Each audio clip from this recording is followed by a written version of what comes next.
नमस्कार। समाचार क्यारी हिंदी न्यूज़ में आपका स्वागत है। हिमाचल चुनाव को लेकर आज जिला मुख्य प्रवक्ता वेद जी, आपका हार्दिक स्वागत सम्मान।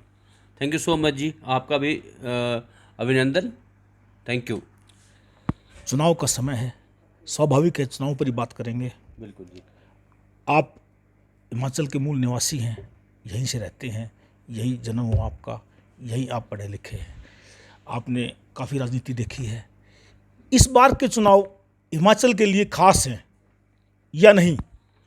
देखिए, ये चुनाव तो हमेशा ही खास होते हैं, पर इस बार खास इस बात से हैं कि हमारे यहाँ पर जो है सरकार जो है भारतीय जनता पार्टी की चल रही थी और हमारी सरकार यहाँ पर आने वाली है कांग्रेस की, तो इसलिए इस चुनाव हमारे लिए बहुत खास है।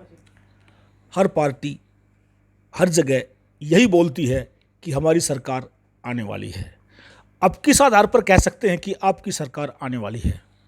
देखिए, सरकार को आने के लिए जो मापदंड होता है वो ये होता है कि जो पिछली सरकार जो काम कर रही थी, क्या वो जनता की उम्मीदों पर खरी उतरी? क्या उन्होंने जो जनता से वादे किए थे वो निभाए? अगर नहीं निभाए तो हम संभावित तौर से कह सकते हैं कि ये सरकार जाने वाली है और हमारी सरकार आने वाली है। हिमाचल में दूसरी बार भाजपा शासन में है, तो कौन से ऐसे मुद्दे हैं जिनको लेकर आपकी पार्टी और आप कह सकते हैं कि भाजपा नहीं, इस बार कांग्रेस है? देखिए, जो उन्होंने वादे किए थे, चाहे इन्होंने कहीं पे भी वादे किए हैं, ये अपने वादे बोलकर ही उसको जुमला बोलने लग जाते हैं। जैसे कोई एक आध बात? जैसे 15 लाख की बात हुई थी। ये बहुत पुरानी हो चुकी है। कोई नहीं, बातें तो सब याद रखी ही जाती है ना जी, अगर ये बोला पिछली बार चुनाव में लोगों ने याद नहीं रखी, बुला दिया कोई इसको। नहीं। फिर अब ये देखिए कि किसानों की आय दुगने करने की बात की थी, नहीं बात है कि नहीं है? जी, कहाँ हुई दुगनी आय, बताइए। आप बेरोजगारी की बात करते हैं, ये कहते हैं हम 2 लाख लोगों को रोजगार देंगे, क्या वो पूरा हुआ? क्या जो इन्होंने कहा था कि हम जो है महंगाई को कम कर देंगे, क्या महंगाई कम हुई? आप देखिए, 400 रुपये के सिलेंडर पर, जब 400 साढ़े 400 रुपये का सिलेंडर था, तो हमारी भारतीय जनता पार्टी की सरकार मनमोहन सिंह जी को गालियाँ निकाला करती थी कि इन्होंने क्या कर दिया है। अब 1150 1200 का सिलेंडर होगा, आप सब कहाँ चले गए वो वादे? आपके मुद्दों की बात करता हूँ। आपने कहा किसानों की आय दोगुनी, ठीक बात है। 2022 में भारतीय जनता पार्टी ने कहा था कि किसानों की आय दोगुनी होगी, तो क्या कांग्रेस के पास ऐसी कोई पॉलिसी है कि वो किसानों की पॉलिसी आय को डबल कर देगी? देखिए जी, मैं तो बहुत दुखी होता हूँ, कभी दुखी मन से ये बात कह रहा हूँ आपको, कि हमारे देश के अंदर, प्रदेश के अंदर किसानों का कोई हितैषी नहीं है। आप देखिए, एक किसान जो कि हमारी कॉन्स्टिट्यूंसी, हमारा जो ज़िला पड़ता है, यहाँ पर कैश क्रॉप होती है। कैश क्रॉप का मतलब है टमाटर हो गया, शिमला मिर्च होगी, और भी सब्जी के तरीके की बातें जो हमारी कृषि होती है यहाँ, उस पर कोई रेट का वो नहीं है। वो बेचारा उगाता है, उसको 2 रुपये किलो टमाटर बिकते हैं, 4 रुपये किलो टमाटर बिकते हैं, हद उनके 10 रुपये किलो टमाटर बिकते हैं। उससे तो उसका जो खेतों में जो उसने अपने उसमें दवाइयाँ लगाई हैं, मेहनत की है, उसका पैसा भी पूरा नहीं होता। तो किस चीज़ का दावा है ये? दावा तो तब मुखर होता है कि आपने उनका सामान जो है उनके जो लागत से ज़्यादा रेट पे उनको उससे ख़रीदा, और चाहे आपने किसी प्रोसेसिंग प्लांट पे ही भेज दिया हो, पर इस प्रकार का कोई लाभ जो है किसानों को नहीं मिल रहा है। आपकी पार्टी के पास ऐसी कोई प्लान नहीं है कि 2022 से जो भाजपा ने कहा था किसानों की आय दोगुनी कर देंगे, आपके पास कोई प्लान नहीं है? दूसरी बात है बेरोजगारी की।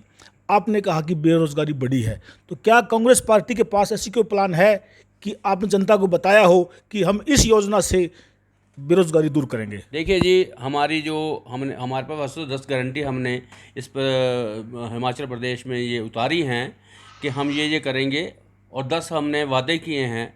उसमें ओपीएस का वादा है, जो ओल्ड पेंशन स्कीम है उसका वादा है, और जो हमारे जो कॉन्स्टिट्यूंसीज हमारी हैं उसमें हमने 650 करोड़ का जो हमने एक स्टार्टअप फंड लगाया है, जो कि युवाओं को रोज़गार देने के लिए उनको बिना ब्याज के दिया जाएगा, ये भी है। और इसके साथ साथ मैं अपने मन से जो बात सोचता हूँ वो कह रहा हूँ कि जैसे यहाँ पर हमारा जो हिमाचल जो है टूरिज़्म की इंडस्ट्री के नाम से जाना जाता है, तो यहाँ पर आप देखिए हमारे लोग भी बहुत कम हैं, यहाँ पर बहुत ज़्यादा जनसंख्या नहीं है। अगर हम अपने इन लोगों को टूरिज़्म के हिसाब से भी इनको कुछ ऐसा सिस्टम दे दें ताकि ये छोटी छोटी अपने यहाँ पर कोई ऐसी चीज़ें बना लें जिससे इनका जीविका चलने शुरू हो जाए और इनके आय के साधन बढ़ जाएं और इनका रहन सहन भी अच्छा हो जाए। जबकि हिमाचली हमारे जो हैं सबके अपने पक्के मकान हैं और हिंदुस्तान के अंदर नंबर 2 पर ये हमारा प्रदेश आता है जिसमें एजुकेशन है। तो यहाँ पर जो समस्याएं हैं वो हमारी सरकार की अनदेखी की समस्याएं हैं। अगर सरकार चाहे तो यहाँ पर क्या नहीं कर सकती वो। 74 साल से देश आज़ाद है, अधिकतर शासन कांग्रेस सरकार ने किया है, अभी 10 साल से भाजपा सत्ता में है। तो क्या आपको लगता है कि 10 साल में वर्षी 74 साल में कोई डिफरेंस हुआ है कुछ? देखिए, कांग्रेस को सब 74 साल के शासन के लिए बोलते हैं, उसमें 15-20 साल तो और पार्टियों ने भी राज किया है। क्या जिन मुद्दों के लिए हम भाजपा को दोषी ठहरा रहे हैं या ये बोल रहे हैं कि इन मुद्दों से फिर से कांग्रेस सत्ता में आएगी, क्या मानते हैं कि 10 साल में कुछ चेंज इन मुद्दों में, बेरोजगारी में, किसानों के आय में डबल नहीं कर पाए तो कुछ तो बढ़ा पाए होंगे? क्या जनता संतुष्ट नहीं लगती? देखिए, जहाँ तक कांग्रेस के मुद्दों की सवाल है, जब हम पार्टीशन के बाद हम जब आज़ाद हुए हमारे पास क्या था? हमारी कांग्रेस की गवर्नमेंट ने यहाँ पर बड़े बड़े बांध बनाए, बड़े बड़े यहाँ पर यूनिवर्सिटीज़ बनाई, बड़े बड़े हॉस्पिटल बनाए, क्या नहीं बनाया? सब कुछ बना है। दिल्ली आपका जिस तरह एशियन गेम्स यहाँ पर एशियाड हुए हैं, कितना दिल्ली को डेवलप किया और सब जगह भी डेवलपमेंट हुई, हिमाचल में भी डेवलपमेंट हुई। पर जहाँ तक रह गई है और दूसरी पार्टी के आने की बात, 10-15 सालों में जो उन्होंने देश में जो काम किया है, जो उन्होंने वादे किए थे, उन वादों पर खरे उतर ही नहीं पाए ये। जी, बहुत अच्छा। अब बात करते हैं कांग्रेस के नेतृत्व की। क्या भारत देश में कांग्रेस का नेतृत्व सक्षम है हिमाचल में सत्ता लाने के लिए? क्यों नहीं सक्षम जी? आप देखिए हमारे जो नेता हैं राहुल गांधी जी, जो आजकल भारत जोड़ो यात्रा पर चले हैं, क्या 3500 किलोमीटर चलना आसान है? और जहाँ जहाँ गुजर रहे हैं वहाँ भीड़ ही भीड़ इकट्ठी हो रही है, वो भी तो एक बात है। 3500 किलोमीटर चलने से पर जनता को क्या फ़ायदा होगा? जनता को ये फ़ायदा होगा, भारत जोड़ो इसमें हमारा जो सांप्रदायिक जो चीज़ें हैं उनको हम जोड़ रहे हैं। हम बता रहे हैं कि हमारा जो भारत है उसमें यह नहीं है कि यहाँ पर हिंदू रहता है, मुस्लिम भी रहता है, सिख भी रहता है, ईसाई भी रहता है। एक हम पूरे अपने देश को धर्मनिरपेक्ष रूप से जानते हैं। तो ये बहुत बड़ी बात है कि हमारे हिंदुस्तान में सारे लोग मिलजुल कर अगर चलेंगे तो हिंदुस्तान को वर्ल्ड ताकत बनाने से कोई रोक नहीं सकता। जी, बहुत अच्छा। आपसे बात करके बड़ा अच्छा लगा। आप बड़े कॉन्फिडेंस में हैं कि जबकि हिंदुस्तान में कांग्रेस टूटती जा रही है, मात्र 47 पर रह गई है और आपके हौसले इतने बुलंद हैं कि आप कह रहे हो कि फिर से कांग्रेस हिमाचल में आप जैसे कर्मठ लोगों की मेहनत से आएगी। अंत में कुछ संदेश अपने वोटरों के नाम, अपने प्रदेश के नाम?